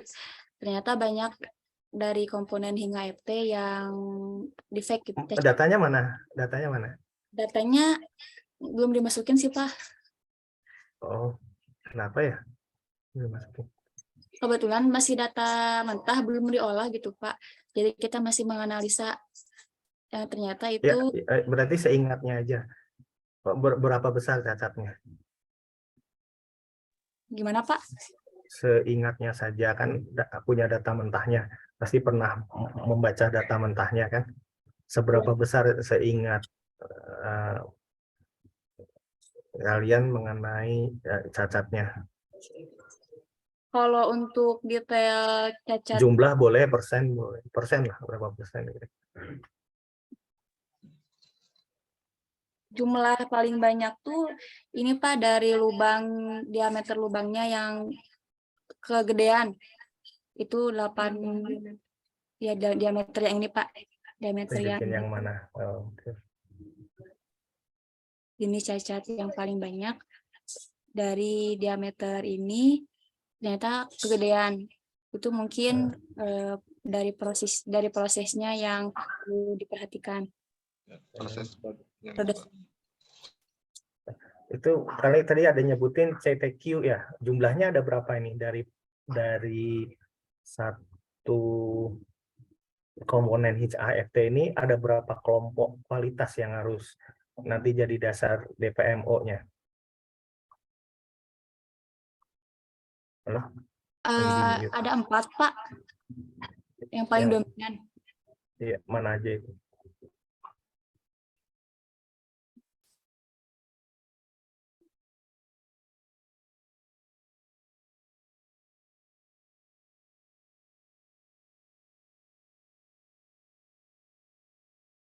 Yang pertama tuh bagian dari diameter yang cacatnya. Kemudian yang kedua, cacat lubang tengah tidak bagus. Yang ketiganya ada totality damage atau benda-benda rusak. Sama yang terakhir itu paling banyak terlalu kecil si ukuran diameternya. Itu Pak. Berarti kan ini komponen untuk penutup tangki bahan bakar ya? Ya Pak, pesawat. Oh, berarti dia langsung berhubungan dengan terekspos oleh udara luar ya? Ya. Berarti dia kena tekanan dan kena suhu ya, yang tinggi ya permukaannya. Terpapar sama tekanan dan suhu yang tinggi. Ini posisinya di sayap kan ya? Kalau tangki bahan bakar biasanya di sayap. Halo? Ya Pak. Ini posisinya di sayap ya? Oh iya Pak, di sayap. Betul. Nah, berarti dia kena tekanan tinggi, dia langsung terekspos sama udara luar nggak? Untuk posisi lengkapnya kami belum tahu di mana, tapi kayaknya terekspos oleh udara luar gitu. Berarti kalau terekspos berarti ini ya, dia menerima tekanan yang sangat tinggi dan suhu yang sangat tinggi ya. Iya Pak. Terus perubahan suhu yang sangat tinggi, kadang panas banget, kadang ketinggian berapa dia jadi dingin banget, kena es gitu ya. Betul berarti ya? Betul Pak. Nah, berarti itu kan resiko adanya keamanan AFT ini berarti sangat tinggi ya terhadap keamanan wing, khususnya sayap ya, dan keamanan dari penerbangan pada khususnya ya. Iya Pak. Nah, itu mohon di latar belakang itu dimasukkan berarti. Kenapa sepenting apa sih hingga AFT ini gitu Iya. terhadap keselamatan. Ngerti ya saya ininya ya, arahnya ngerti ya. Supaya nanti itu jadi alasan kuat gitu. Nah, terus kalau yang tadi kelompok dari 4 itu yang paling kritikal sering terjadi cacat yang kelompok yang mana? Sebenarnya gini Pak, ada beberapa yang jadi 4 itu udah menjadi kritikalnya gitu Pak. Oh, 4 itu kritikalnya. Dari berapa kelompok CTQ-nya? 10. Yang Oh, kalian 10. Dari 10. Berarti 4. Nah, itu nanti disebutkan ya dari 10 itu ada 4 yang nanti akan masuk ke DPO atau DPLO-nya ya berarti ya. Ya Pak, begitu. Nah, dampak dari 4 itu kalau cacat apa bisa nyebutin? Berdampak terhadap apa? gimana? Mungkin Pak kalau misalkan kita memproduksi suatu komponen nggak sesuai sama spesifikasi, akan membahayakan bagi penggunanya. Oke, maksud saya kalau lebih detail datanya, tadi yang data jumlah cacat kan bakal masuk ya beserta analisa di bawahnya. Terus data 4/10 tadi akan masuk sebagai latar belakang, semakin kuat kan. Nah, semakin kuat lagi kalau 4 itu kelompok itu cacat, itu berdampak secara langsung dan secara tidak langsung terhadap performasi dari wingnya, sayapnya, sama keselamatan bahan bakar yang di dalamnya. Kalau bahan bakarnya bocor ya tumpah misalnya, atau saya nggak ngerti ya bagaimana gitu, nah itu akan membahayakan terhadap keselamatan penerbangan. Jadi apa namanya, harusnya terbang berapa jam jadi berkurang karena menipisnya bahan bakar misalnya seperti itu, atau menimbulkan percikan api karena kemudian terlepas misalkan AFT-nya ke udara, kan sangat berbahaya semua. Nah, Iya, itu dampak dari yang 4 itu katakanlah mengarah ke situ. Nah, itu kalau bisa itu disebut sebagai latar belakang, jadi kuat kita ngangkat ini. Oh, ya baik. Nah, itu yang pertama di latar belakang. Yang kedua mengenai apa namanya? Jadi gini teman-teman ya, filosofinya adalah nanti ada filosofi, ada teknis ya, ada non teknis. Kalau filosofinya semua jurnal itu pasti dari hasil penelitian, tidak ada jurnal yang berdiri sendiri. Jadi jangan berpikir bahwa teman-teman itu shortcut ya, bahwa adanya jurnal kita menari-nari bersenang-senang karena kita tidak perlu penelitian atau penelitiannya baru setengah udah bisa jadi gitu. Nggak seperti skripsi yang tercatat semua, itu tidak ya. Jadi ya, harusnya memang urutannya jurnalnya malah pasca skripsi sebenarnya. Jadi teman-teman penelitian dulu dengan berbagai prosesnya ya, pengajuan surat apa segala macam. Administrasi setelah itu menjadi sebuah bentuk skripsi, laporan mengenai skripsi itu adalah sebenarnya TA yang biasa kita bikin itu adalah laporan lengkap mengenai seluruh proses hasil penelitian. Nah, setelah itu baru kita melakukan perasan ya, kita melakukan intisari dari skripsi itu menjadi jurnal gitu. Jadi jurnal itu sebenarnya adalah ujung akhir dari sebuah perjalanan penelitian, karena jurnal itu adalah publikasi hasil penelitian. Kita mau menyampaikan kepada seluruh manusia, seluruh dunia, kepada seluruh regional, kepada seluruh tergantung lingkup dari jurnalnya, bahwa penelitian ini menjawab permasalahan ini loh. Harapannya bahwa itu menjadi masukan ya buat. Nah, itu harus filosofinya itu dulu gitu. Nah, karena itu semua urutannya harus dilalui sebenarnya gitu. Jadi dia tidak berdiri sendiri jurnal. Kayak kami di dosen juga kalau membuat jurnal, kami penelitian dulu, gitu. Jadi tidak asal saya harus pergi ke Jakarta ya pergi ke Jakarta, pergi ke Purwakarta, pergi ke bahan penelitian saya ada di Kendal, ke Kendal, ke Kerawang, masuk ke Kerawang. Betul-betul kita penelitian di sana, karena memang itu hasil penelitian ya, bukan hasil kita bertapak semedi atau kira-kira kita ngambil dari mana, enggak. Nah itu dulu. Nah makanya prosesnya di skrip TA yang biasa kita buat itu kalau bisa walaupun mungkin dipercepat ya karena memang waktunya harus mepet, itu dilaksanakan semua. Nah termasuk di metodologi. Nah metodologi sendiri sama ya, harus ada namanya, tetap teman-teman melaksanakan yang sama, ada kecukupan data di situ, ada apa namanya, apakah menggunakan metode apa, kemudian sifatnya kualitatif atau kuantitatif, itu semuanya harus di statement. Dan apa namanya, sebenarnya posisi penelitian ini di mana tadi ya, kemudian pembatasan masalahnya di mana, karena nanti kalimat-kalimat itu walaupun cuma 2 kalimat itu akan dicantumkan di dalam jurnal.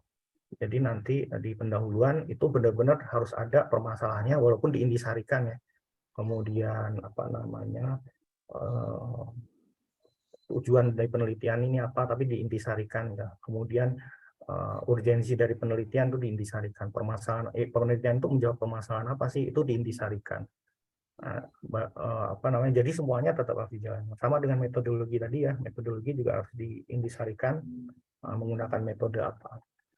Nah, mengenai apa namanya tadi menggunakan Six Sigma itu harus mengalami proses dari awal ya, mengenai perhitungan kelompok cacatnya, CTQ-nya, kemudian, nah itu semua harus ada semua.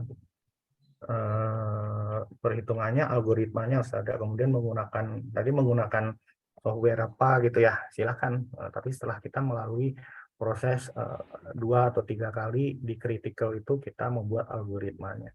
Jadi benar-benar bahwa kita menemukan gitu. Nah, apa namanya, tujuan dari penelitian ini harus jelas, apakah kita hanya sampai menemukan saja permasalahan, apakah kita mau ikut menurunkan angka kecacatannya, apakah kita sampai mencari kepada penyebab kecacatan itu sampai kemana tadi? Saya agak miss di situ. Sampai mana? Menurunkan tingkat kecacatannya, Pak. Jadi sampai mengusulkan perbaikan mungkin, Pak. Kalau mengusulkan perbaikan itu harus jelas ya, apakah menggunakan, berarti harus ada tindakan lanjut untuk strategi penurunkan itu, berarti ya apakah menggunakan apa namanya, perbaikan dengan kalau Six Sigma aja itu kan sebenarnya hanya analisis ya, analisis penilaian sebenarnya, asesmen sebenarnya, asesmen terhadap tingkat kecacatan. Oh, tingkat kecacatan saya sekian loh, gitu. Ngases doang gitu. Sama kalau manusia tuh ngediagnosa doang gitu. Jadi misalkan apa namanya, rambut saya putih misalkan, nah, itu berapa persen sih rambut saya yang putih dibandingkan yang hitam, cuman gitu doang gitu. Tapi tidak sampai kita gimana sih supaya rambut saya jadi hitam semua misalnya begitu. Itu tidak sampai ke situ. Jadi tidak sampai ke, nah itu kalau Six Sigma. Sebenarnya pasangan dari Six Sigma itu Lean ya, Lean. Nah itu metode untuk memperbaiki itu bisa menggunakan Lean, bisa menggunakan Kaizen, bisa menggunakan 5R, 5SE Kaizen itu ya. Nah itu apakah mengarah ke situ atau yang sederhana 5W1H saya nggak ngerti ya. Cuma kalau Six Sigma setahu saya hanya menganalisis ya. Jadi misalkan kita 3,34 per 1 juta kan, itu kan SIG kan 3,34. Nah itu apa namanya, per 1 juta opportunity. Nah itu kalau Six Sigma. Jadi kalau begitu kita tahu, oh saya berada di Sigma 4, saya mau meningkatkan ke Sigma 6. Nah Six Sigma sebenarnya tidak langsung menjawab permasalahan itu gitu. Makanya Six Sigma biasanya disandingkan dengan apa namanya, tindakan-tindakan seperti Lean, seperti apa namanya, Kaizen yang 5R 5S, atau tindakan untuk perubahan tindakan yang sederhana 5W1H gitu biasanya seperti itu. Nah itu udah kepikiran ke situ atau baru di Six Sigma aja? Kalau untuk analisis Pak, rencana itu dari beberapa jurnal juga mau yang 5W1H. atau yang FMEA? Kalau FMEA bukannya itu ke arah perancangan ya, kalau FMEA ya. Hanya menganalisis untuk apa namanya mode efek analisis saja ya. Oh, gitu. Iya, kalau itu untuk menganalisis perancangan bukan untuk perbaikan kualitas kalau FMEA. Kalau 5W1H itu termasuk Bisa, tapi yang paling sederhana. Jadi kalau FMEA itu singkatan failure mode and effect analysis. Jadi dia analisis efek dan mode dari kesalahannya. Jadi kita menganalisis apa namanya mode-mode kecacatan, kemudian cacat itu akan berefek kemana gitu. Nah, itu biasanya dipakai untuk ke perancangan. Jadi perancangan tuh kalau kita ngerancang produk nih, ngerancang HIM misalkan, ya ngerancang HIM AFT. Nah, itu beban terberat di semua komponen itu ada di mana. Nanti diwarnain, oh beban yang warna yang nggak terlalu berat itu warnanya hijau. Beban yang agak berat warnanya kuning, beban yang sangat berat warnanya merah. Nah, beban yang sangat merah itu mau dibikin dari komponen apa? Nah, itu namanya FMEA. ya Pak. Nah, tapi apakah itu bisa untuk menganalisis, bukan menindaklanjuti dari hasil Six Sigma, setahu saya enggak gitu. Tapi coba bertanya dengan pembimbing aja, karena itu hanya untuk itu analisis juga ya. FMEA itu juga analisis juga loh. Iya, Pak. Bukan tindakan. Itu hanya analisis. Analisis itu kalau dokter yang diagnosa gitu. Oh, Bapak kena campak nih karena demam misalnya. Oh, Bapak kena demam berdarah karena demam tinggi begini. Itu namanya analisis. Tapi apakah nyembuhin demam berdarahnya itu hal yang berbeda lagi. Kita hanya analisis doang penyebabnya ini loh. Efeknya ini loh gitu. Itu FMEA. Jadi FMEA sama Six Sigma ini bisa dibilang satu level ya, cuman lebih dalam FMEA. Kalau Six Sigma kan hanya nilai doang ya. Ngasih nilai, oh kalau mata kuliah ini melakukan ini nilainya B, kalau mata kuliah ini melakukan ini nilainya A gitu. Itu kerjaan Six Sigma. Kalau kerjaan FMEA udah lebih dalam lagi. Mengapa nilaimu B? Oh, karena tugasnya ngumpulin, oh karena ini nggak ngumpulin gitu. Itu FMEA. Dampaknya di apa? Dampaknya adalah nilainya jadi kurang karena itu persentasenya gede.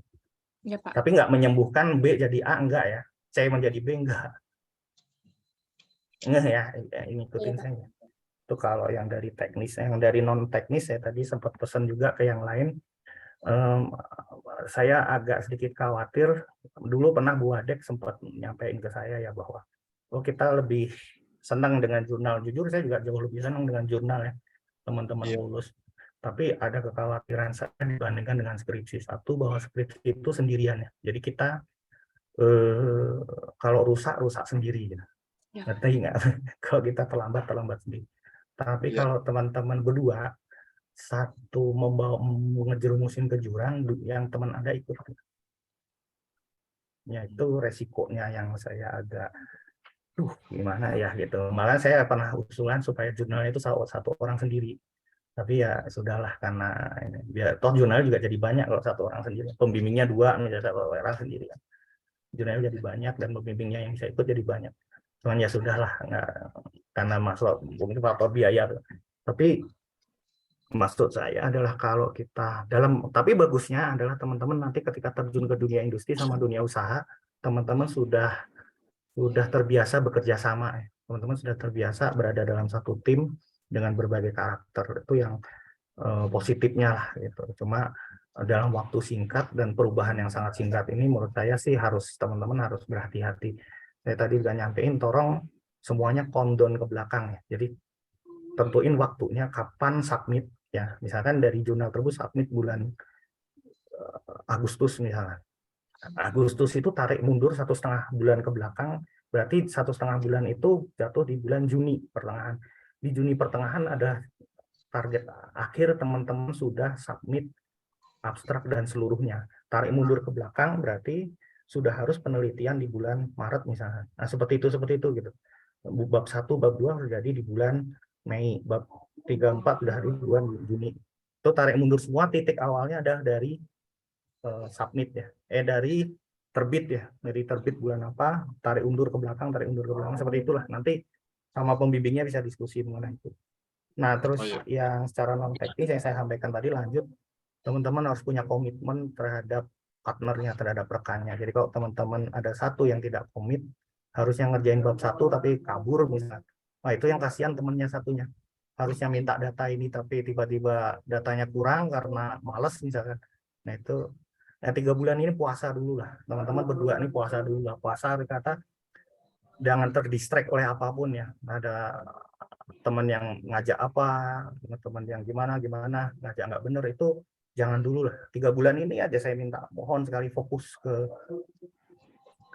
jurnal kita gitu. Karena jurnal ini kuncinya di fokus, bukan pinter, bukan. Saya termasuk orang yang bikin jurnal paling banyak ya, bukan karena saya pinter.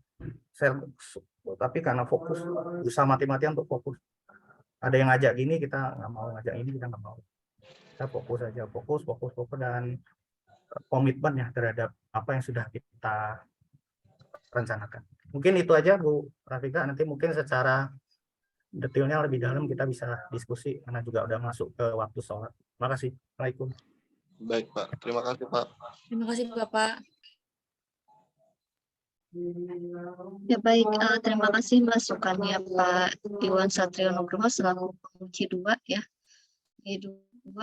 Untuk yang lain, audiens di sini yang hadir, mungkin ada yang ingin ditanyakan juga kepada pemateri kita hari ini, kepada narasumber, kepada Teh Asifah dan juga Bang Ramadan.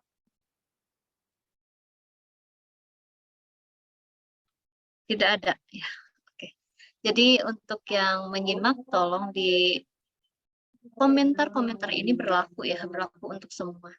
Untuk berlaku semua audiens, baik yang sudah seminar proposal maupun yang akan melaksanakan seminar proposal.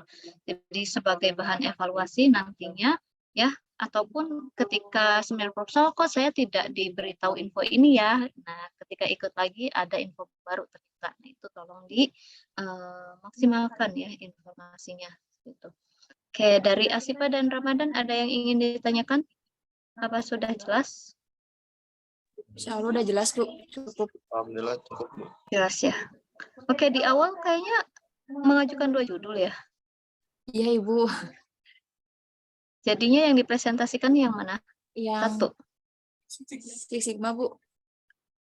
Six Sigma. Ya. Kenapa akhirnya memilih Six Sigma? Kan kemarin belum ada data ya Bu. Sekarang kemarin dikirimin data, mulai diolah juga gitu. Ternyata yang cocok Six Sigma. Ya Insya Allah Six Sigma Bu. Oke. Berarti yang ini ya, yang usulan pertama ya, Six Sigma. Ya, jika tidak ada lagi masukan ataupun pertanyaannya, kita akhiri sesi ketiga ini. Alhamdulillahirabbil alamin. Telah terselenggara hari ini 3 seminar proposal, dan ini luar biasa. Semoga teman-teman semua diberi kekuatan, kesehatan, dan juga kemudahan dalam melaksanakannya ya. Tetap konsisten tadi, jangan sampai ada saling mempengaruhi hal negatif satu dengan yang lainnya ya. Stay positif.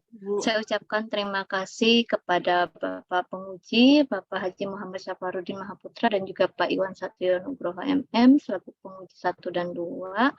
Saya ucapkan juga terima kasih kepada Tendik Prodi Teknik Industri yang telah memfasilitasi kita ruang seminar ini, dan kepada audiens yang hadir.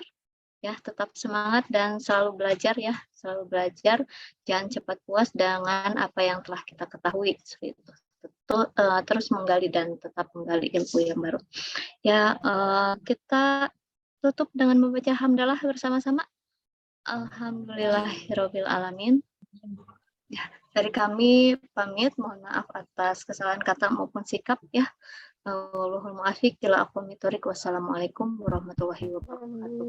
Waalaikumsalam warahmatullahi wabarakatuh. Terima kasih semuanya. Pak Iwan, Kak Putra.